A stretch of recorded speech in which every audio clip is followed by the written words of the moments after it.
जी, तो इस वीडियो में हम बात कर रहे हैं कि माइस्क्ल का कोई डेटाबेस हमारे पास हो और उसको हमें PHP एडमिन के अंदर जाके इंपोर्ट करना है, तो हम किस तरह से करते हैं। तो देखिए, ये मेरे पास इंस्टीट्यूट db.sql का डेटाबेस है और यहाँ पर मैं PHP एडमिन में आया और एक न्यू डेटाबेस मैंने क्रिएट किया। नाम हम वही रख लेते हैं ताकि मिस्टेक ना हो। इंस्टीट्यूट db क्रिएट कर दिया हमने। अब आप इंस्टीट्यूट db के अंदर हैं इस वक्त, ठीक है। यहाँ पर आके आप इम्पोर्ट पे क्लिक करें।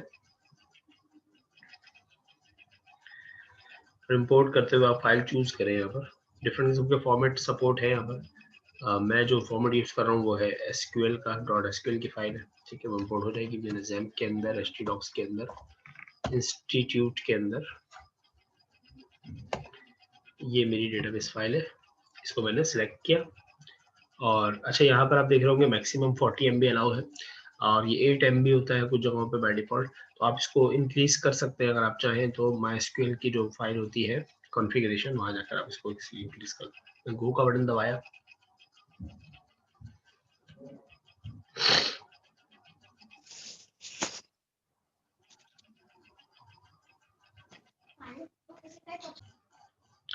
तो ये आप देख रहे हैं कि ये इंपोर्ट हो गया। तो इंपोर्ट होने के बाद इसने यहाँ पर डेटाबेस में तीनों टेबल जो हमारे वहाँ थे वो बना दिए, ठीक है। उनका स्ट्रक्चर मौजूद है टेबल्स का। अगर हम देखना चाहें, TBL बैच है जैसे हमारे पास, तो देखिए बैच ID है, बैच नेम है और उसकी फिर कोर्स ID है।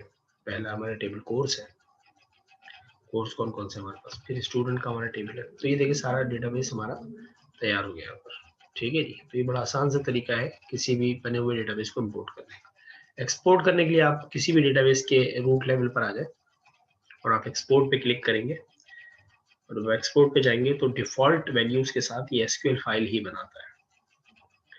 देखिए ये कह रहा है क्विकली, मतलब सारी चीजें इसके अंदर मिनिमल ऑप्शन जो है वो सिलेक्ट होकर SQL में फॉर्म एग्जीक्यूट एक्सपोर्ट हो जाए। आप और भी डिफरेंट चीजों में एक्सपोर्ट कर सकते हैं।